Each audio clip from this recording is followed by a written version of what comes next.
అంతరించిపోతున్న పురాతన కళ, కానీ దాన్ని ఏదో రకంగా బతికించాలన్న తపన ఉన్న ఒక విశిష్ట అతిథి ఈరోజు మన ఇంటర్వ్యూలో ఉన్నారు. నేను సైతం అంటూ ఆ విద్యని నేర్పించడంలో ఆయన పడుతున్న తపన అంతా ఇంత కాదు. ఎంతోమందితో శభాష్ అనిపించుకున్న ఆ సాంబయ్య ఈరోజు మన ప్రత్యేక ఇంటర్వ్యూలో మనతో పాటుగా ఉన్నారు. అసలు ఈ సాంబయ్య ఎవరు, అంతరించిపోతున్న ఆ కళ ఏంటి, ఆ కళను నిలబెట్టడానికి ఆయన పడుతున్న తాపత్రయం ఏంటి, మరి ఎవరైనా ఈ కళని ఆదరిస్తున్నారా, మేమున్నామన్న భరోసా ఎవరైనా అందిస్తున్నారా? ఎక్స్క్లూజివ్గా సాంబయ్య మనతో ఉన్నారు. సాంబయ్య గారు నమస్కారం. నమస్కారం అండి. చాలా అరుదైన కళ. అవునండి. ఎప్పుడో పాతతరం సినిమాల్లో చూసేవాను కర్రసాము. మీరు ఆ కర్రలు కూడా పట్టుకుని నడుపుతున్నారు. ఎప్పుడు మీతో పాటుగా నడుస్తుంటుందా? అవునండి. ఆ కర్రలో ఆ జర్నీ చేస్తుంటే మీతో పాటు ఎక్కడికి వెళ్తే అక్కడ. ఏంటంటే అసలు సాంబయ్య గారి నేపథ్యం ఏంటి, అసలు ఈ కర్రసాము సాంబయ్య అని మీకు ఎందుకు పేరు వచ్చింది, ఎక్కడి నుంచి ఈ స్ఫూర్తి వచ్చింది మీకు? మా ఊర్లో చిన్నప్పుడు కర్రసాము చేసేవాళ్ళండి. వాళ్ళని చూసి నేను కొంచెం ఇన్స్పిరేషన్ అయ్యాను. అప్పటి నుంచి నేను కూడా నేర్చుకోవాలని తపన ఉండేది. 4-5 దగ్గరికి వెళ్ళా కానీ కొంచెం వాళ్ళు నాకు నేర్పలేదు విద్య. ఇంకా నేనే అప్పటికి కొంచెం కర్ర తిప్పటం వచ్చింది. అట్లా నేను ఓన్గా ప్రాక్టీస్ చేయటం, ఆ ప్రాక్టీస్ చేసి ఒక పేరు పెట్టేవాడిని అండి. నేను డిగ్రీ బీఎస్సీ కంప్యూటర్ చదివాను. ఆ డిగ్రీ నాలంటే ఒక పేరు పెట్టి ఒక బుక్ రాశాను. అలాగే ఇంకో 2వ బుక్ కూడా రాశాను. అంటే ఏంటి పేరు పెట్టడం అంటే? ఒక ప్రతి మోడల్ అండి. ఒక కర్ర ఒక రౌండ్ తిప్పుతున్నాం, తల వెనక తిప్పుతున్నాం, తల వెనక చక్రం అని. అది నడుము మేము తిప్పినప్పుడు నడుము వెనక చక్రం అని, కాళ్ళ కింద తిప్పుతున్నప్పుడు గాల్లో పైకి ఇచ్చిరేసినప్పుడు అలా ఒక పేరు పెట్టుకున్నానండి. అలా బుక్ రాశాను. అసలు ఎందుకు కర్రసాము మీద ఎందుకు వెళ్ళాలనిపించింది? ఇది మన చాలా కళలు ఉన్నాయి కదా. అవునండి. అంటే చిన్నప్పుడు ఏమన్నా దీనికి ఏమన్నా స్ఫూర్తి ఉందా? ఇది ఏంటంటే మన భారతదేశంలో పుట్టిన ప్రాచీన యుద్ధ కళ అండి. ఇది అంతరించిపోకూడదనే ఉద్దేశంతో నేను ఈ కళను పైకి తేవాలని పట్టుదలతో ఈ కళని ముందుకు తీసుకెళ్తాను. మీ కుటుంబ నేపథ్యం ఏంటి అంటే ఇప్పుడు కాకుండా మీ నాన్నగారు మీ తాతగారు వాళ్ళు ఏం చేస్తుంటారు? మా తాతగారు మా నాన్నగారితో వ్యవసాయమేనండి. మా తాతగారికి 4 పిల్లలు. మా నాన్న పెద్ద అతను ఖరీదు వెంకటేశ్వర్లు మా నాన్నగారి పేరు. 2వ అతని పేరు నాగులు, చనిపోయాడు. 3 సాంబయ్య, 4 కోటయ్య. అంటే వాళ్ళు ఎవరైనా మీ తాతగారి దగ్గర నుంచి ఎవరైనా కర్రసాము చిన్నప్పుడు చేశారండి. మా బాబాయ్ వాళ్ళు, మీ బాబాయిలు చేసేవారు. కోటయ్య అనే అతను చేశాడు. మా 3వ బాబాయ్ చేశాడు. అంటే అది చూస్తా మీరు పెరిగారా? కొంచెం ఇంప్రెషన్ పెరిగిందండి. మీ ఊర్లో కర్రసాము చాలా ఎక్కువ చేస్తుంటారా? చేసేవాళ్ళండి. గంటా రామకృష్ణ గారు అని అతను నేర్పించేవాడు. అతను చనిపోయాడు. మీరు ఏ సంవత్సరం నుంచి మొదలు పెట్టారు? నేను 2012 నుంచి మొదలు పెట్టానండి. నేను నేర్చుకోవటం, ప్రాక్టీస్ చేయటం, అక్కడక్కడ పిల్లలకి నేర్పటం. 2018 నుంచి పోటీలకు వెళ్ళాను సార్. ఇప్పుడు జరుగుతున్నాయా కర్రసాము పోటీలు?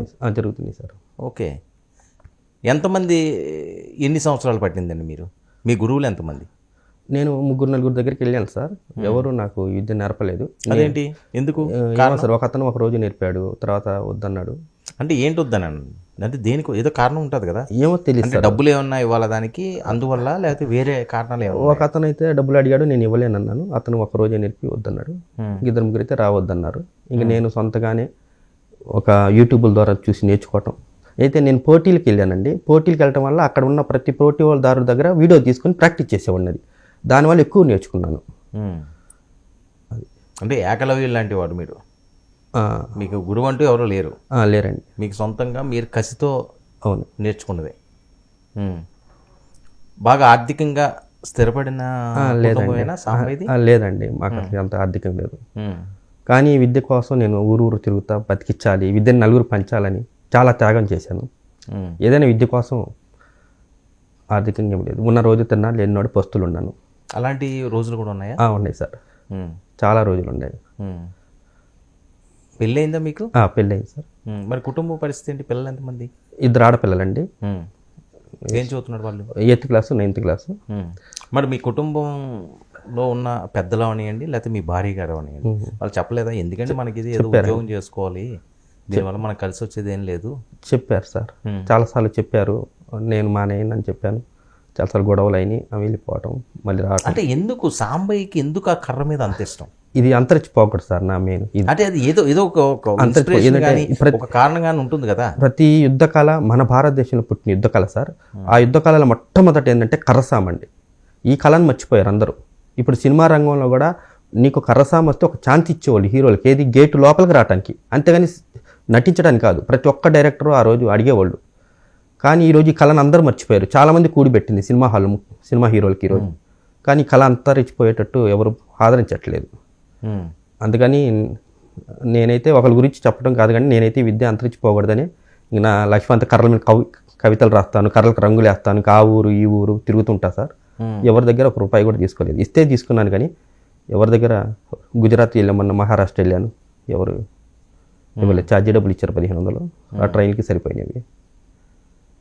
అంటే ఏంటి మీరు అక్కడికి వెళ్ళి ఈ సాము చేస్తారా? నేర్పిస్తాను అక్కడ. ఇప్పుడు 10 మంది ఉన్నారు అనుకో సార్ మీ ఊర్లో, వచ్చి నేర్పిస్తాను.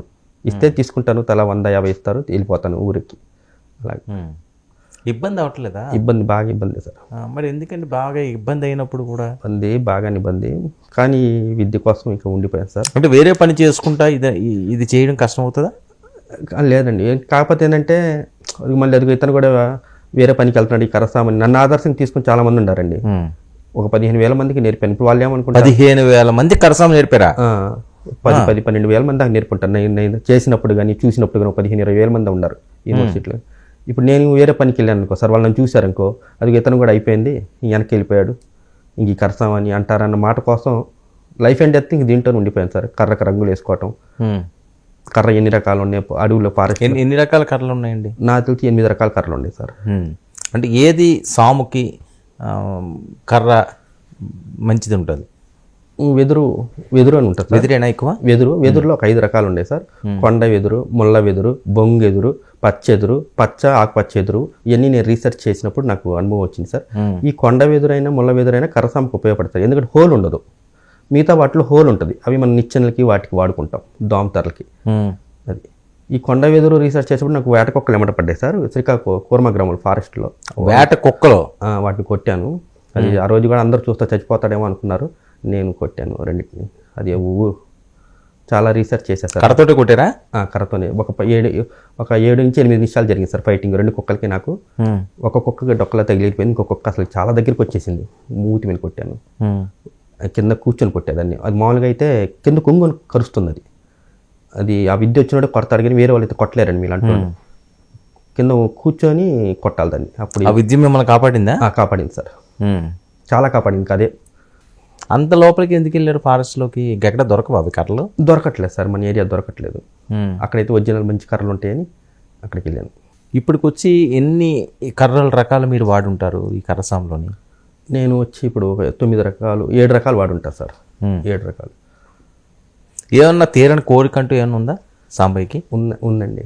ఇది స్కూళ్ళల్లో, కాలేజీల్లో, యూనివర్సిటీలో పెడితే ఈ కళకి పూర్వ వైభవం వస్తుంది. అవును, అలా ట్రై చేశారా మరి ఎప్పుడన్నా? చాలా మందికి లెటర్ రాస్తున్నామండి యూనివర్సిటీలో, అందరూ చెప్తున్నాను. మొన్న నాగార్జునలో కూడా చెప్పాను, చేస్తామండి చూస్తామండి అంటున్నారు. నేను 3 సార్లు దేశం తరపున ఆడొచ్చాను, చాలా రాష్ట్రాలు. మొదటిసారి ఎప్పుడు పోటీలో పాల్గొన్నారు మీరు? 2022 నేపాల్ ఫస్ట్ సార్. 2019లో సార్. అంటే ఇందులో పాల్గొవాలంటే ఏంటి, ఏముండాలి? రూల్స్ ఉంటాయి సార్. ఒక కర్ర తిప్పాలి, 2 కర్రలు తిప్పాలి, ఒక కర్ర చివర పట్టుకొని తిప్పాలి, ఒక కర్ర మధ్యలో పట్టుకొని తిప్పాలి. చాలా రూల్స్ ఉంటాయి, డ్రెస్ అవన్నీ. ఫస్ట్ ఇంటర్నేషనల్ ఆడినప్పుడు నేపాల్ ఆడే సార్. ఒకసారి 3 గోల్డ్ మెడల్ వచ్చింది నేపాల్లో. ఏంటి మీ సొంతంగా మీరు నేర్చుకుంటే గోల్డ్ మెడల్ కూడా కొట్టారా? ఇప్పటికీ ఒక 78 గోల్డ్ మెడల్ ఉండే సార్, 68 సిల్వర్ మెడల్ ఉండే, బ్రాంజ్ మెడల్ 23 ఉన్నట్టుండే. మొత్తం ఎన్నో గుర్తులేదు. చాలా అన్ని మెడల్స్ కొట్టారా మీరు? గురువు లేకుండా వెళ్ళి ఆడారు సార్. నాకు అదే ఆశ్చర్యంగా ఉంది. స్పోర్ట్స్ రూల్స్ ఏంటో చదువుకొని బతిలాడి వెళ్ళి ఆడాను. అది చాలా కొంచెం ఒక అవార్డులు కూడా చాలా వచ్చినాయి. 16 అవార్డులు వచ్చినాయి sir. Dronaratna award, Abdul Kalam achievement award, life award, Nandi award వచ్చింది, మన ఐఎస్ఓ సంస్థ వాళ్ళు ఇచ్చారు. 16 అవార్డులు వచ్చినాయి. కానీ ఎవరు మిమ్మల్ని మేము ఉన్నాము, నువ్వు ప్రొసీడ్ అవ్వు, నువ్వు అందరికీ నేర్పు, ఈ కళను బతికించు అని ఎవరైనా భరోసా ఇచ్చారా? ఒక 6-7 ఉన్నారు కానీ సార్, ఏదో ఆర్థికంగా ఒక 1000-2000 అట్లా ఇస్తుంటారు నెల వస్తే, కానీ ఉన్నారండి. ఇప్పుడు కేఆర్ఆర్ బ్రైట్ మైండ్ స్కూల్ అని ఉంది ఏలూరు తడికిలపూడిలో, కొరపాటి సుధాకర్ గారని. అతను కొంచెం నేను ఇంటర్నేషనల్ ఆడేటప్పుడు కొంచెం హెల్ప్ చేశాడు.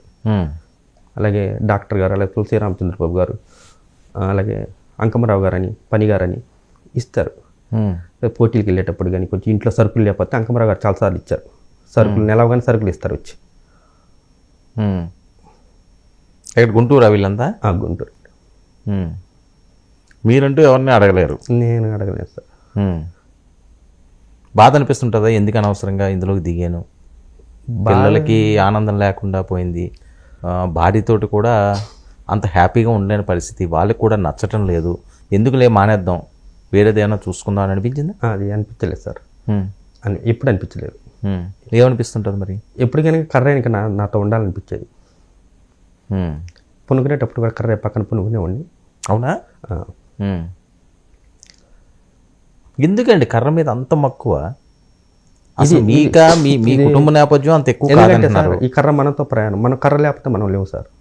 మనం పుట్టగానే ఎక్కడ ఏడుస్తామని ఉయ్యాలగా మారింది కర్ర, ఎదిగకుంది ఎక్కడ తప్పులు చేస్తామని గురువుల చేతిలో బెత్తంలాగా మారింది కర్ర, సమాజంలో నువ్వు ఎక్కడ తప్పులు చేస్తామని పోలీసుల చేతుల్లో లాఠీలాగా మారింది కర్ర, నీ వృద్ధాప్యంలో నీ కూతురు నీ కొడుకులు నీ మనవాళ్ళు అందరూ ఆస్తులు పంచుకొని వెళ్తే నీ కోసం తలకాయ ఉంచింది భూతంలాగా మారింది కర్ర, నువ్వు చనిపోతే నీ పాడేలాగా మారింది కర్ర, నువ్వు చితిలో కాలిపోతే నీతోనే కాలిపోతానని కట్టెలాగా మారిపోయి మనతోనే కాలిపోయింది కర్ర. సూపర్, చాలా చాలా చాలా అద్భుతంగా చెప్పారు. వాస్తవం ఇది ప్రతి ఒక్కరు తెలుసుకోవాల్సింది, ఎందుకంటే కర్ర లేకపోతే మనిషి లేడు. ఇంకా చాలా రాశాను సార్. చెప్పండి, ఇంకా అద్భుతమైన కవిత మీరు రాసిన దాంట్లో మీకు ఇష్టమైంది, చాలామంది చూసి బాగుంది అని చెప్పింది. ఇదేముంది, ఇంకా అందరూ నిద్రపోయినప్పుడు నాకు నిద్ర పట్టక నేను రాసిన కర్రమైన కవితలు, పేజీల చప్పుళ్ళు, ఏదో ఒక రోజు మీరందరూ కొట్టే నాకు చప్పట్లు అవుతాయి. అందుకే మీకోసం ఈ కవిత. కర్రతో ప్రయాణం గ్రేటెస్ట్, కర్రతో కలిసి ఉండటం హానెస్ట్, కర్రను దూరం చేసుకుంటే వేస్ట్, నా ఆట కొంతమందికి చీపెస్ట్, మరి కొందరికి గ్రేటెస్ట్, నన్ను ఆడుకునే వాళ్ళకి పగలు రెస్ట్, నన్ను వాడుకునే వాళ్ళకి కాంతి బెస్ట్, మీ అందరికీ ఈ ప్రైమ్ 1992 ద్వారా all the best. Very good, very good. అంటే ఖాళీ టైంలో ఈ కవితలు రాస్తుంటారు? కర్రమేనేనండి, కర్రమే, ఇంక వేరే దాని మీద ఏం ముట్టుకోరు? ముట్టుకోను. మీకు ఇష్టమైన ఏంటి జీవితంలో కర్ర కాకుండా? నేను కలెక్టర్ అవుదాం అనుకున్నా సార్. గ్రూప్ 1కి ప్రిపేర్ అయ్యాను. నాకు హాల్ టికెట్ రారా నాకు ఒక్కడికే. అది ఆ రోజు చాలా బాధ వేసింది. అదేంటి? అదేంటో టెక్నికల్ ఇష్యూ అంట, మరి అది రాలేదు. సరే బాధపడలేదు. అప్పటికి నాకు 6 అవార్డులు వచ్చినాయి సార్. అప్పటికి కరసాం చేస్తున్నారు? అప్పటికి 6 అవార్డులు వచ్చినాయి. ఇంక తర్వాత నాకు 11 అవార్డులు వచ్చినాయి. రాపోయినా పర్వాలేదులే, 11 అవార్డులు వచ్చినాయి కదా. హాల్ టికెట్కి ఏముంది, ఈ అవార్డులు రావు కదా అని అది అవార్డు అనిపించింది. ఇంకా ఇంకా ఏమైనా చాలా బాధపడిన సంఘటన? నాకు ఉత్తరాఖండ్లో దురనారత్న అవార్డు వచ్చింది సార్. అప్పుడు నా దగ్గర 120 రూపాయలు ఉండే. ఉంటే విజయవాడ రైల్వే స్టేషన్ నుంచి ఇక్కడికి 20 రూపాయలు ఆటో తీసుకున్నాడు బతికి విజయవాడ బస్ స్టాండ్కి. అక్కడి నుంచి ఆర్టీసీ బస్ స్టాండ్కి 70 రూపాయలు తీసుకున్నాడు. ఇక నా దగ్గర ఉండి 15 రూపాయలు. ఆ అవార్డు తీసుకుని నడుచుకుంటే వెళ్ళి ఇంటికి. ఎక్కడికి? 3 కిలోమీటర్లు బస్ స్టాండ్ నుంచి. అలాంటివి చాలా ఉండే. చాలా బాధపడకండి, మీలాంటి కళాకారులు బాధపడకూడదు. మీకు కళ్ళంటి నీళ్ళు అర్థమైపోతుంది. లేదు, అయినా ఎక్కడ కూడా ఆగాలనిపించలేదు, మీ ప్రయాణం ఆపాలనిపించలేదు? ఆపనండి, నా వల్ల కాదండి. చాలా గొప్ప విషయం. ఈ రోజుల్లో ఏది ఆశించకుండా కర్రని నమ్ముకోండి, ఆ కళని కాపాడదామన్న మీ తాపత్రయం చూస్తుంటే చాలామందికి ఒక ఇన్స్పిరేషన్గా ఉండాల్సిన అవసరం ఉంది సాంబయ్యవి. ఇంకా ఎలాంటి సంఘటనలు ఉన్నాయా? ఉన్నాయి సార్. నేను మధ్యప్రదేశ్ భోపాల్లో నేర్చుకునేటప్పుడు అందరూ తల అట ఏదో 150 వేస్తున్నాడు. పిల్లగాడు వచ్చి నేను ఇవ్వలేను సార్ అని అతను జాబ్ పెట్టుకుని డబ్బులు ఇచ్చాడు 50 రూపాయలు. అదొకటి బాధేస్తుంది. తీసుకోలేను, అభిమానంతో తీసుకోవాలనిపిస్తుంది ఒకటి. అలాంటివి చాలా ఉండే సార్. ఏమీ లేదు సార్. ఒక 40 జతల బూట్లు మిగిలినాయి, ఒక ట్రాక్ షీట్లు ఒక 2-3 గోతాలు మిగిలినాయి, కనపడరాని దెబ్బలు, ఒక ఇంటి నిండా కర్రలు. ఇవాళ ఒక సన్మానం జరిగింది సార్. ఇది 304వ సన్మానం ఇందాకే జరిగింది. శాల్వాలు మిగిలినాయి ఈ దేశం తరఫున ఆడొచ్చిన ప్లేయర్కి. ఎవరైనా అధికారుల దగ్గరికి కానీ ప్రభుత్వం ముందు కానీ? చాలామంది దగ్గరికి వెళ్ళాను సార్, కాదు పేర్లు బయట పెడతాం కానీ అందరి దగ్గరికి వెళ్ళాను. కానీ నాకేంటంటే ఒక 3 సార్లు వెళ్తాను సార్. 3-4 సార్లు ఇంకా పోనండి, పిలిచిన పోను. 3 సార్లు మాత్రం వెళ్తాను. అది నాకు ఎందుకు మొదటి నుంచి నా వల్ల కాదు, అది ఆత్మామాన్ని చంపుకోలేను. మరి అలా ఇల్లు ఎలా గడుస్తుంది సాంబయ్య ఈ రకంగా ఉంటే మీరు? అది మొత్తం ఒక అరెకరం ఇచ్చారు సార్. అవి బియ్యం వాళ్ళు పంపిస్తారు. కూరగాయలు అయ్యి మన సరుకులు అంకమరావు గారు ఉన్నారు, అతను ఇస్తాడు. పనిగారు అనేది 2700 ఇస్తాడు నెల. ఇంకేదో ఇప్పుడు రాధామాధవన్ గారు వచ్చారు, అతను ఎంత ఒక 2000 1500 అట్ట ఇస్తుంటాడు.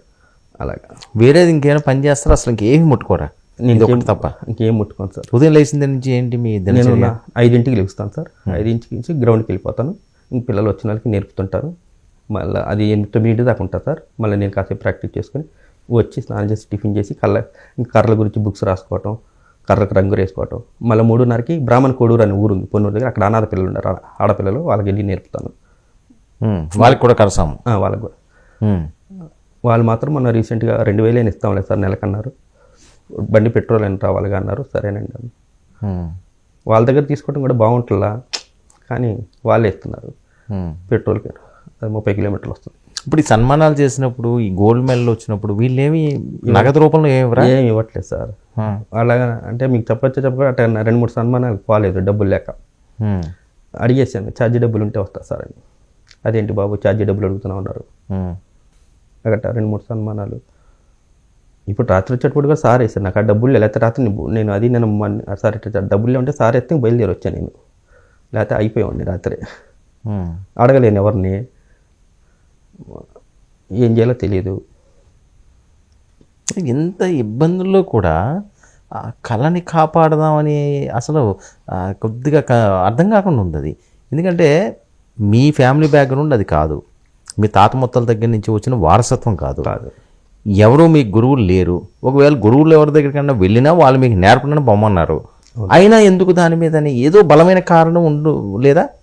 లేదు సార్, ఈ విద్య అంతరించిపోకూడదు. ఇది ఎందుకు అనిపించింది? ఇదే చాలా విద్యలు అంతరించిపోతున్నాయి, ఒక్క కర్రసామే ఎందుకు అంతరించిపోకూడదని సాంబయ్యకి అనిపించింది. ఎందుకంటే ఇది ప్రతి మనిషిలో ధైర్యాన్ని కానీ ఆత్మధైర్యాన్ని నిలబడేది విద్య కరసామే సార్. ఆడపిల్లల్లో కూడా ఆత్మధైర్యాన్ని, మగపిల్లల ఆత్మవిశ్వాసాన్ని నేర్పే విద్య కరసాం. ఇప్పుడు ఎన్ని మార్షల్ ఆర్ట్స్ వచ్చినా సరే ఫస్ట్ ఈ కరసాం నేర్చుకుంటే ఉన్న కసి పట్టుదల వేరుగుంటుంది సార్. అందుకని ఇంక ఈ విద్య అంతరించిపోకూడదని దీంట్లోనే ఉండిపోవాలనుకోవచ్చు. ఎవరైనా ఎమ్మెల్యేలు మంత్రుల దగ్గర వాళ్ళ దగ్గరికి వెళ్ళారా? వెళ్ళారు. ఏమంటారు? 2 నెలలు అయినా చూద్దాం, 3 నెలలు అయినా చూద్దాం. ఏం చూస్తారు 2-3 నెలలాగా? అంటే ఉద్యోగం అడిగేవారా, ఆర్థిక సాయం అడిగేవారా? మొన్న పవన్ కళ్యాణ్ ఆఫీస్కి వెళ్ళాను సార్, ఇట్లా లెటర్ రైటర్కి వెళ్తే అతను ఇవన్నీ చూసి కొంచెం ఆర్థిక సాయం చేయమని రాశాను. అతను ఇదేంటి బాబు ఇట్టా ఉండమని నేను రాస్తున్నా అని జాబ్ అని రాశాడు కింద. నీ గ్యారెంటీగా నేను ఇప్పిస్తాను, నాకే బాగా చేస్తుంది అన్నాడు. ఒక 3 months ఆగిరా అన్నారు. సరేనండి అని ఇచ్చాను. నేను ఎవరికి ఇవ్వను, ఫోటో తీసుకో, ఈ ఫోటో మళ్ళీ నేను మాట మారుస్తానేమో అని ఫోటో నెంబర్ కూడా ఇచ్చాను, ఫైల్ నెంబర్ 3 అని. ఏదో ఒక రోజు పవన్ కళ్యాణ్ దగ్గరికి తీసుకెళ్తాను నేను. సరేనండి అని. ఎందుకంటే పవన్ కళ్యాణ్ దగ్గరికి వెళ్తేనే నాకు న్యాయం జరిగిద్దని నమ్మకం. ఎందుకంటే అతని ఆశయాలు కూడా ఇలాంటివి ఉంటాయి. హరిహర వీరమ్మలు సినిమా అని అనుకుంటున్నాను. అది ఎట్లా జరిగిందో తెలియదు. హరిహర వీరమ్మలు లాంటి వాళ్ళు, మీలాంటి వాళ్ళ గురించి తెలియదేమో వాళ్ళకి. తెలిస్తే ఖచ్చితంగా ఒక అవకాశం వచ్చింది మా ఆయనకి కూడా, ఆ కర్ర విద్య నేర్పించే ఛాన్సే అన్నాను. అలాంటివి అయినా ఎంతో కొంత వస్తుంది కదా, రెమ్యూనరేషన్ ఏమైనా ఇస్తారు కదా. పవన్ కళ్యాణ్ గారు అంటే ఇష్టమా? బాగా ఇష్టం అండి. ఎందుకు? ఆయన భావాలు వేరు సార్. ఆయన భావాలు వేరు, ఆయన ఆదర్శాలు వేరు. ఆయన కూడా ఈ సమాజంలో ఉండకూడదేమో అనిపిస్తుంది ఒక్కసారి ఆయన చూసి ఆలోచిస్తుంటే. ఇలాంటి వ్యక్తి ఉండకూడదేమో. ఇప్పుడు ఈ సమాజం అంతా నిందలేసి చిందులేసే సమాజం ఇది. అలాంటి అన్ని ఒడిదొడుకులు ఎత్తుకొని కూడా గెలిచాడంటే మన చాలా గొప్ప విషయం. అంటే సినిమా పరంగా పవన్ కళ్యాణ్ గారు ఇష్టమా, వ్యక్తిత్వమా? సినిమా పరంగా కూడా ఇష్టం అండి. ఎందుకంటే తమ్ముడు మార్షల్ ఆర్ట్ మొట్టమొదటిసారి కారుల మీద పంపించుకుంటారు కదా, అట విషయం ఆయన భావాలు కూడా స్ట్రైట్గా ఉంటాయి సార్. అతనంటే ఇష్టం. అప్పటి నుంచి ఆయన ఫ్యాన్ అయ్యారా? ఫ్యాన్ అండి. చిరంజీవి గారి దగ్గర నుంచి వచ్చిందా? లేదండి, కొంచెం మొదట్లో చిరంజీవి గారి ఫ్యాను, తర్వాత పవన్ కళ్యాణ్ పూర్తిగా మార్షల్ ఆర్ట్స్కి ఆయన కొట్టే స్టైల్స్ కానీ పవన్ కళ్యాణ్ గారు బాగా ఇష్టం. ఇప్పుడు ఇంకా ఎక్కువ అయ్యాడు. ఈ రాజకీయాల్లోకి వచ్చినాక ఇంకా ఎక్కువైనాయి ఆయన భావాలు. వాళ్ళకి రోడ్లు లేని వాళ్ళకి రోడ్లు వేసి రావటం ఎవరు చేస్తారు ఈ రోజుల్లో సొంత డబ్బులతో? మరి పవన్ కళ్యాణ్ గారి కోసం కవిత రాయడం అలాంటిది ఏం చేయలేదా? ఆయన మీద ప్రేమ చాటుకోవడానికి రాశాను, కానీ అవి ఎలా ఉంటుందో తెలియదు. రాశాను. లేదు, చూడండి, చెప్పండి. అవి చెప్పకూడదా? అయ్యో, ప్రాబ్లం లేదండి, ఏముంది. ప్రేమతో అభిమానంతో మీరు రాసింది ఏదన్నా చెప్పచ్చు. అతను జీవితం గురించి రాశాను సార్. తప్ప ఒప్పో తెలీదు. నిందలకు దగ్గరై చిందులేస్తుంది, కన్నీటికి కన్నురెప్పలయ్యింది, బాధలకు బంధువైంది, అవమానాలకు అన్యాయంగా మారింది, అసూయ పగ ఓర్చుకోలేని తనానికి చుట్టంగా మారింది. కింద పట్ట ప్రతిసారి పైకి లేపుతుంది ఆయన్ని, కానీ ఆయన కోసం కాదు, ఇంకా 10 మందిని పైకి ఉపయోగపడతాడని లేపుతుంది ఆయనకి. ఎవరికి ఆయన బాధలు అవసరం లేదు, కానీ ఆయనకు మాత్రం అందరి బాధలు అవసరం, ఎందుకంటే తీర్చుతాడు కాబట్టి. ఇలాంటి కవితలు రాశానండి. ఇంకా వేరే ఉన్నదా ఆయన కోసం రాసింది? అంతే సార్. సో మీ మనసులోనే దాచుకుంటారు ఆ, ఇలాంటి కవితలు రాసుకోండి. ఆయన మీద అభిమానం వచ్చినప్పుడు ఒక కవిత రాసేస్తారు, రాస్తానండి. రాసి అలా పక్కన అవును. పదిలు పరుచుకుంటారు. ఏం అవ్వాలన్నది సాంబయ్యకి? నాకు ఏం లేదు సార్, కొంచెం గవర్నమెంట్ తరపున ఏమైనా కొంచెం ల్యాండ్ కానీ మనీ కానీ ఏర్పాటు చేస్తే ఒక ఆశ్రమం కట్టుకొని ఒక వర్ణశాలలాగా ఇంకా అక్కడ నేను ఉండిపోతే, ఇప్పుడు దాకా వయసు ఉంది కాబట్టి తిరుగుతాను అన్ని రాష్ట్రాలు, ఇంకా ఆడ ఉంచుకుంటే ఇంక వచ్చే వాళ్ళందరూ వస్తుంటారు, నా దగ్గర నేర్చుకుని వెళ్తుంటారు గురువుగా అని నాకు ఒక కోరిక అండి. మరి ఆ ప్రయత్నాలు ఏమైనా చేశారా? చేయలేదు సార్. నాకు మా నాన్నగారు చనిపోతే ఒక పొలం వచ్చింది, వాళ్ళు ప్రజెంట్ రాళ్ళు వేసి తుమ్మేసి వచ్చారు డబ్బులు లేక. అయితే ఎవరిని అడగకూడదని అనుకున్నా, కరసామ్యాన్ని ఎప్పుడొకట వెళ్తాను అనుకున్నా, కానీ ఇప్పుడు మా ఇల్లే గడవలేని పరిస్థితి ఉంటే అది ఆగిపోయింది. కొంచెం ఆర్థిక సాయం చేస్తే ఇంకా నేను ఏం లేదు, కరసాం గురువు అంటే అది పలానా ఊర్లో ఉన్నాడు అక్కడికి వెళ్ళండి అంటే వచ్చే వాళ్ళకి ఫ్రీగా నేర్పుతున్నాను. ఇప్పుడు ఏంటంటే నేను ఫ్రీగా నేర్పుతున్నా కానీ నాకు బాధ అయితే లేదు, కానీ జర్నీ చేసేలాకి బాగా అలసిపోతున్నాను, ఎక్కడెక్కడికి తిరగటం. అది ఒక చోట కూర్చుంటే వాళ్ళే వస్తుంటారు కదా. ఏమన్నా తినలేని రోజులు ఉన్నాయా? ఉండే నేర్చుకున్నప్పుడు కరసాం. ఏ సార్? కరసాం మీరు నేర్చుకుంటున్నప్పుడు అసలు తినలేని పరిస్థితి ఉండే సార్. ఉండే. నేను పోర్చుగల్లో 5వ ప్లేస్ రావటానికి కారణం అదే. పోర్చుగల్ వెళ్ళారా? లేదు. అవును సార్, అన్నం లేక నాకు ఇట్టగా అయిపోయాను చెయ్యి. నాకేమో వాళ్ళు మధ్యాహ్నం భోజనం పెట్టలేదు. ఎలాగా? మధ్యాహ్నం భోజనం పెట్టలేదు వాళ్ళు. పోర్చుగల్లోనా? ఉదయం సాయంత్రం పెట్టేవాళ్ళు సార్ టిఫిన్. అది నేనేమో నాకు పడేది కాదు, మధ్యాహ్నం భోజనం పెట్టేది కాదు. నేను చాలా అసలు కళ్ళు కూడా బోదరగా వచ్చింది. ఎందుకు పెట్టేవారు అంటే ఆ అసోసియేషన్ వాళ్ళు మరి అలా చేశారు. కానీ మేము దేశం తరపున ఆడాలని గట్టిగానే ఆడేవాడు. 43 మంది వెళ్ళాం అందరం. కిక్ బాక్సింగ్లో భాగమండి ఇది. 43 మంది వెళ్ళాం. 43లో 5వ ప్లేస్లో నేనే ఉంది. మన ఇండియా నుంచి 43 వెళ్తే 20వ ప్లేసు, 43వ ప్లేసు, 70వ ప్లేస్లో ఉండే. అప్పుడు 76 దేశాలు వచ్చినాయి. టాప్ 20 లిస్ట్ వేస్తారు. అప్పుడు ఎవరు తీసుకెళ్లారు మిమ్మల్ని? ఈ కిక్ బాక్సింగ్ అసోసియేషన్ వాళ్ళు తీసుకెళ్లారు. దాంట్లో మ్యూజికల్ ఫామ్, క్రియేటివ్ ఫామ్ ఉంటుంది. మ్యూజిక్ అంటే మ్యూజిక్ పెట్టినట్టు కర్ర తిప్పాలి, క్రియేటివ్ ఫామ్ అంటే మ్యూజిక్ లేకుండా కర్ర తిప్పాలి. అప్పుడు అది కూడా చాలా అన్యాయం జరిగింది సార్. నేను ఫస్ట్ సారి స్టేటు నెల్లూరులో ఆడాను సార్. తర్వాత గోవాలో ఆడా నేషనల్. అక్కడ నాకు గోవాలో గోల్డ్ మెడల్ ఇవ్వలేదు, అదే బుక్లో కూడా రాశాను నేను. నాకే 27.6 వచ్చినాయి. వాళ్ళే వేరే ఎవరు కోచ్ అంటే, నా హ్యావ్ నో కోచ్ అని చెప్తున్నాను. కోచ్ లేకుండా నువ్వు ఎలా వచ్చి అసలు ఆడకూడదు బయటికి నెడుతున్నారు. మళ్ళీ ఇక్కడ గొడవలు అయ్యి ఆధార్ కార్డులు ఇస్తే వీళ్ళు ఏమన్నారంటే, వీటి గొడవలు పెట్టుకుని తర్వాత మళ్ళీ స్టేట్ ఆడాను. మళ్ళీ 3 సంవత్సరాల తర్వాత మళ్ళీ నేషనల్ ఆడాను. మళ్ళీ ఇంక వరల్డ్ ఆడాను. వరల్డ్లో భోజనం లేకే ఓడిపోయాను సార్, అది మాత్రం వాస్తవం. ఆ స్పాన్సర్స్ ఇచ్చారులేండి, కొంతమంది ఇస్తే వెళ్ళాను. అంటే ఏంటి భోజనం పెట్టకపోవడం ఏంటి నాకు అర్థం? ఎవరికి పెట్టరా? ఎవరికి పెట్టలేదు. సిస్టమ్ అలా ఉంటుందా? కాదండి, మాకు పెట్టాలి కదా. మేము అడిగాము, వాళ్ళు ఇంకా ఏం మాట్లాడలేదు. ఉదయం సాయంత్రం పెట్టారు, మధ్యాహ్నం పెట్టలేదు. ఉదయం తింటే నైట్ 8ంటికి తినేవాళ్ళం. అక్కడే చలి ప్రాంతం. నేను చెప్పినప్పుడు అయితే మాత్రం సార్ నమ్ముతానండి, మేము తీసుకెళ్ళిన మామిడికాయ పచ్చడి సార్. మామిడికాయ పచ్చడి నాకోవటం, మంచిలు తాగటం, నిద్రపోవటం, ప్రతిరోజు మామిడికాయ పచ్చడి. అసలు ఇక్కడికి వచ్చిన కళ్ళు కనపడలేదండి నాకు. ఢిల్లీ ఎయిర్పోర్ట్ దిగానే కళ్ళు కనపడలా. అక్కడ వేరే వాళ్ళు అన్నం పెట్టించారు. అక్కడ అందరికీ 5.5 లక్షలు ఇచ్చారు సార్. అన్ని స్టేట్ వాళ్ళు ఇచ్చారు. నేషనల్లో వెళ్తున్నందుకు 5.5 లక్షలు ఇచ్చారు. ఆడొచ్చినాక 1.5 ఇచ్చారు అక్కడ. మన దేశం తరపున ఆడొచ్చారు, కానీ ఇంకా నాకు ఒక్కడికే ఇవ్వలేదు అసలు. ఎందుకు? You go to and ask Jaganmohan Reddy CM, you not our country, you state, you go to Andhra Pradesh state కదా, అక్కడికి వెళ్ళి అడగమన్నారు. ఇక్కడ ఎవరు రికగ్నైజ్ లేదు ఆ గేమ్. నేనేమో ఆడాలని తపన. జగన్మోహన్ రెడ్డి గారు ఉన్నప్పుడు కూడా వెళ్ళడం జరిగింది. చాలాసార్లు అందరి దగ్గర తిరిగారండి. షాప్ ఉంది, స్పోర్ట్స్ తరఫు నువ్వు వెళ్ళి ఈ సర్టిఫికేట్ ఉంది కదా, నరేంద్ర మోడీని కలవమన్నారు. తర్వాత అక్కడ నాకు షాపులో ఏం జరిగిందంటే, వాళ్ళు సంతకాలు పెట్టారు సార్, నీకు గవర్నమెంట్ జాబ్ ఇస్తామని. తర్వాత ఎంక్వైరీ ఉంటుందని 16 నెలలు తిప్పించుకున్నారు, అది ఇవ్వలేదు. తర్వాత కలెక్టర్ గారిని అడిగాను, నేను సంతకాలు పెట్టి ఎప్పుడైనా అవుట్సోర్సింగ్ జాబ్ ఇవ్వమని చెప్పాను కదా, ఇంకా ఎందుకు ఇవ్వలేదు అన్నారు. అది మాకు 2.5 సంవత్సరాలు తిప్పారు. ఇంకా అసలు ఇంకా నేను పోలేదు సార్, చాలా తిప్పారు. ఎంక్వైరీ డిఎస్టీ అంటే డిస్ట్రిక్ట్ స్పోర్ట్స్ డెవలప్మెంట్ ఆఫీసరే ఇక్కడికి వచ్చి నాకు పార్క్ కూడా లేకపోతే వెంకటరావు గారు అని అతను ఇచ్చాడు. ఇట గోవాకి సెలెక్ట్ అయ్యాను సార్ అంటే, సరే ఇట్లా అని గవర్నమెంట్ పార్క్ ఉంటే గవర్నమెంట్లో మార్క్ ఇస్తే ఇక్కడ ప్రాక్టీస్ చేసుకోమని పార్క్ ఇచ్చాడు వెంకటరావు గారు. అక్కడ చేసుకుంటే అక్కడికి కూడా ఇంటర్వ్యూకి వచ్చి ఎక్స్పెక్షన్కి వచ్చారు, ఇన్ఫెక్షన్కి. అక్కడ ఉన్న వాళ్ళు అడిగాడు, లేదండి అతను చాలా ఇక్కడే నేర్చుకున్నాడు, అతనికి ఏదో ఒకటి ఇవ్వండి, ఇల్లు కూడా గడవట్లేదు అన్నా కూడా ఇస్తామని చెప్పారు, ఇవ్వలేదు. అప్పటికి నేను చాలా అందరూ మాట ఇచ్చారు తప్పించి ఇవ్వలేదండి, ఎవరు కూడా సాయం చేయలేదు. ఇంకా కలిశానండి, మన వాళ్ళు కలిసాం కానీ పొలం ఇస్తానన్నారు, ఎవరు ఏమి ఇవ్వలేదు. నన్ను నేపాల్లో ఫస్ట్ సారి ఆడినప్పుడు వచ్చినప్పుడు వాళ్ళు అడిగారండి మా దేశం రమ్మని, నేను రానని చెప్పాను. మా స్టూడెంట్స్ కూడా వెళ్ళిపోండి గురువుగారు అన్నారు. ఇబ్బంది కదా వెళ్ళిపోతే, భారతదేశం గొప్పదని వెళ్ళాల. ఈ కర్రలు కూడా అడిగారు, కర్రలే నిమ్మన్నారు, తీసుకెళ్ళిపోతానన్నారు. ఎన్ని కర్రలు ఉండుంటాయి సాంబయ్య దగ్గర? ఒక గది ఉంటాయి సార్, ఒక గది నిండా ఉంటాయి. మీరు మంచం కింద కూడా కర్రలే, మంచం మీద కొనుక్కుంటే కర్రలే. అన్నీ మీరు సొంతంగా తయారు చేసుకునేవి? సొంతంగా సార్, అడవిలోకి వెళ్ళి కొనుక్కోవచ్చు. మళ్ళీ ఫారెస్ట్ డిపార్ట్మెంట్ వాళ్ళు ఇబ్బంది అయితే మళ్ళీ వాళ్ళని అడిగాను నేను. అంటే ఏం వదలే మీకు అన్నారు. నాకు తెలియదు కదా కొత్తగా రావటం. కరసాం గురువు అంటే పాపం ఏమనలేదు, రెస్పెక్ట్ కాదు. అసలు ఇప్పటికి వచ్చి ఎవ్వరూ సాయం చేయలేదు, ఏదో 1000-2000 ఇవ్వడం తప్ప. ఒక్కసారి బాధేస్తుంది సార్, బాధేస్తుంది. ఎందుకున్నానా ఈ దేశంలో అనిపిస్తుంది, వెళ్ళిపోవాలనిపిస్తుంది ఒక్కసారి. అసలు ఎవరికైనా పడకుండా వెళ్ళిపోవాలి అనిపిస్తుంది. అంటే ఒక వ్యక్తి ఏం నేర్పించుకోవాలో అర్థం కావట్లేదు.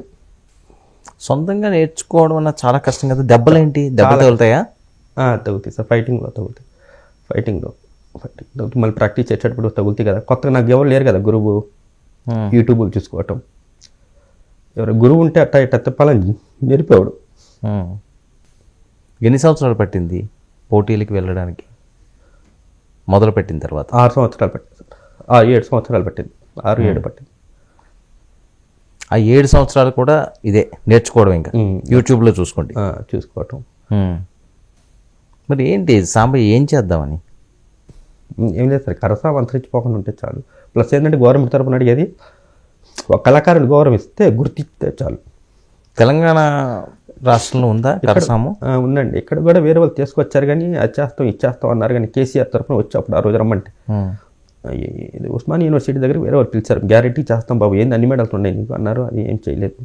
చాలామంది అంటే ఎందుకు చేయలేదు, మీ నాన్నగారు ఏం చేస్తారని అడుగుతారు మాట్లాడితే. మా నాన్నగారు పొలం పని చేస్తారు, ఏం చేస్తారు. ఇప్పుడు వేరే దేశాలకు కూడా మీరు వెళ్ళినప్పుడు ఎవరు తీసుకెళ్ళారు మిమ్మల్ని? ఈ కిక్ బాక్సింగ్ అసోసియేషన్. ఓకే, మరి వాళ్ళు వదిలేస్తారా ఇంకా అది అయిపోయిన తర్వాత? అదే. ఎందుకు అలాగా? భారతదేశం నుంచి వెళ్ళినప్పుడు ఎవరో ఒక రిప్రజెంటేటివ్ కదా, వాళ్ళు అసోసియేషన్ వాళ్ళు కష్టాలు పడతా ఉండారు. స్పోర్ట్స్కి మన కొంచెం ఇబ్బందిగానే ఉంది మన దగ్గర. ఎవరు ప్రయత్నాలు పడతానే ఉండారు. ఎవరు ఆదుకుంటారు సార్, ఒకసారి ఆదుకుంటారు, 2 సార్లు ఆదుకుంటారు. మనమేమో ఈ కరసాం వదిలిపెట్టాము, నేను పోలేను. పిల్లలు ఏమంటారు సాంబయ్య? వాళ్ళకి ఇంకా తెలీదా? తెలుసు, ఏమంటారు, మమ్మల్ని బాగా చదివించంటారు. పిల్లలు బాగా చదువుతారా పోనీ? నేను ఇంటర్నేషనల్ ఆడతానికి డబ్బులు లేక వాళ్ళని చేసుకెళ్ళకుండా నేను వెళ్ళా. ఏంటి, వాళ్ళు స్టేట్ నేషనల్స్ ఆడారు వాళ్ళు కూడా. ఇది కరసాము మీ పిల్లలకు కూడా నేర్పారా? మా మిస్సెస్ కూడా నేర్పారు. వాళ్ళు స్టేట్ ఆడారా? నేషనల్ కూడా. ఏంటి ఎవ్రీ ఇయర్ జరుగుతుంటాయి ఇవి? అసలు ఎక్కడ కనిపించే మాట? చాలా సిలంబం అని ఉంటుంది సార్. సిలంబం అనే పేరు మీద తమిళనాడులో చాలా అసోసియేషన్లు ఉంటాయి. అక్కడ అప్పుడు జరుగుతుంటాయి. తర్వాత ట్రెడిషనల్ లాటి ఉంటుంది. ట్రెడిషనల్ లాటి అంటే అక్కడ జరుగుతుంటాయి. అలాగే కిక్ బాక్సింగ్ ఉంటుంది. Kick boxing musical form, creative form ఉంటాయి. దాంట్లో వెపన్ ఉంటుంది. వెపన్ అంటే అందరు కర్రలు, కత్తి, నాంచాకు తిప్పుతారు. నేనేమో కర్రలు తిప్పుతాను. అలాగే కరాటీ ఉందండి. కరాటీలో కూడా వెపన్ ఉంది.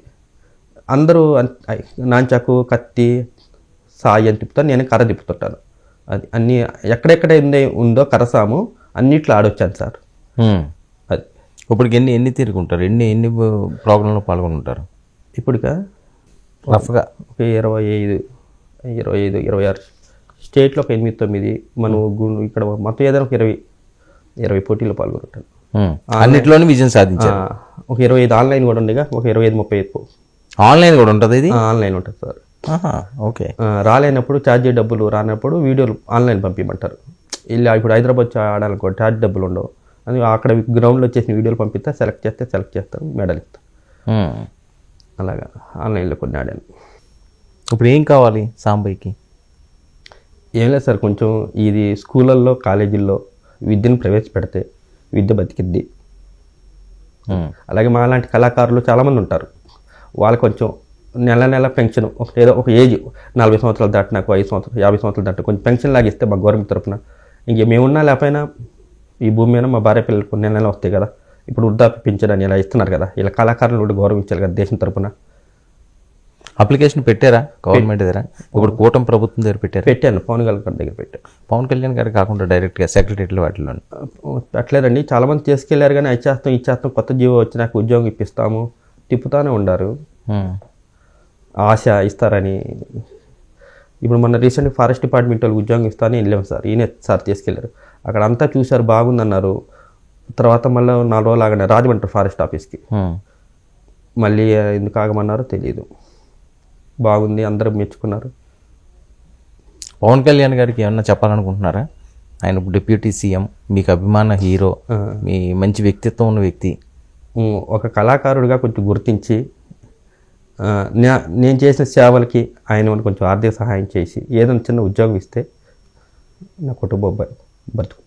ఇప్పటికి ఎంతమంది నేర్పుకుంటారండి? 15,000 మంది. 15,000 మందికి. ఇప్పుడు ఇంకా నేర్చుకునే వాళ్ళు ఉన్నారా? ఉండారండి. ఎంతమంది ఉన్నారు? ఇప్పుడు తడికిలపూడిలో నేర్పుతున్నారు సార్, ఉన్నారు ఒక 60-70 మంది దాకా ఉన్నారు ప్రజెంట్. ఏమి సార్, వాళ్ళు అనాథ పిల్లలు, తడికిలపూడి పొన్నూరులో ఉన్నారు అనాథ పిల్లలు. వాళ్ళకి ఏం అడుగుతాం? వాళ్ళకే మా ఇంట్లో తీసేసిన బట్టలు టీషర్ట్లు ఇచ్చేసి వచ్చామన్న ఆడపిల్లలకి, నేను మా మిస్సెస్ వెళ్ళి. సో ఇప్పుడు మీ భార్య అర్థం చేసుకున్నదా మిమ్మల్ని? కష్టమో నష్టమో ఇంక ఇలాగ ఉండాలని. కరసాం మీదే ఇంక సాంబయ్య జీవితం, బ్రతుకు పోరాటం. ఎవరన్నా ఆదుకునే వాళ్ళు ఉండాలి. ఖచ్చితంగా ఇంటర్వ్యూ చాలామంది చూస్తారు కాబట్టి ఎవరైనా సాయం చేస్తారేమో, చేయాలని నేను మనస్ఫూర్తిగా కోరుకుంటున్నాను. Thank you sir. నేను కూడా కొంతమందికి చెప్తాను, నాకు అవకాశం ఉన్న వాళ్ళని. ఒక అంతరించిపోతున్న కళను కాపాడడానికి సాంబయ్య పడే తపన చాలా అద్భుతం, అది వెలకట్టలేంది. చాలామంది ఇన్స్పిరేషన్గా కూడా తీసుకోవాల్సిన అవసరం ఉంది. దయచేసి మీరు ఎమోషనల్ అవ్వద్దు, కన్నీళ్ళు పెట్టుకోవద్దు. సాంబయ్య ఎప్పుడూ నవ్వుతానే ఉండాలి. ఇప్పుడు అదే సార్, చాలామందికి ఆదర్శం నేను. అలాంటి ఆదర్శం ఉన్నప్పుడు నేను వేరే పనికి వెళ్ళిపోయాను అనుకో, అసలు ఏమనుకుంటారు ఏంటో తెలియదు. అందరికి ఆదర్శం. చాలామంది గుండె దగ్గర కర్ర పట్టుకోగానే కళ్ళలో రౌద్రం వస్తుంది. అలాంటి నేనే ఇటు మా స్టూడెంట్స్ అడిగితే ఇస్తారండి, కొంతమంది ఉన్నారు అడిగితే ఇస్తారు, కానీ నేను అడగలేను. అలా వైష్ణవ్ అని మా స్టూడెంట్ ఉన్నాడు, ఎక్కడ ఉన్నారు సార్ అంటే 1,000 రూపాయలు వేస్తాడు ఫోన్పే. అతను ముంబైలో జాబ్ సాఫ్ట్వేర్ వేస్తాడు, కానీ బాగా చేస్తుంటుంది పిల్లల దగ్గర తీసుకుంటున్నానేమో అని. స్టూడెంట్ కాకపోతే లేదు, మంచిగా జరుగుతుంది. ప్రభుత్వం మమ్మల్ని ఆదుకోవాలని మేము ఆశిస్తున్నాం. ఆ రకంగా మా తరపు నుంచి ఏ సాయం చేయాలన్నా సరే ఆ సాయం చేస్తాం. Okay, thank you so much Sambayya. ఇది కర్రసాము సాంబయ్య విషాద గాథ. ఎంతోమందికి కర్రసాము నేర్పించడానికి తాను కొవ్వొత్తులా కరిగిపోతున్నా ఎక్కడ కూడా చలించిన ఒక గొప్ప హృదయం. మరి ఎందుకు ప్రభుత్వాలు పట్టించుకోవట్లేదు? విదేశాల్లో కూడా ఆడాడు. ఇంటర్నేషనల్ స్టాండర్డ్స్కి ఒక కర్రసామును తీసుకెళ్లిన ఘనత సాంబయ్యకే వస్తుంది. ఖచ్చితంగా ప్రభుత్వ పెద్దలు ఇలాంటి వాళ్ళని ఆదరించాలి. అంతరించిపోతున్న కళను కాపాడాలన్నది ఆయన తపనకి మేమున్నామన్న భరోసా ఇవ్వాలని మేము కూడా కోరుకుంటున్నాం. పవన్ కళ్యాణ్ గారి దృష్టికి ఖచ్చితంగా ఇది వెళ్ళాలి, ఆయన స్పందించాలి అన్నది సాంబయ్య అభిమతం. Stay tuned to 99 news.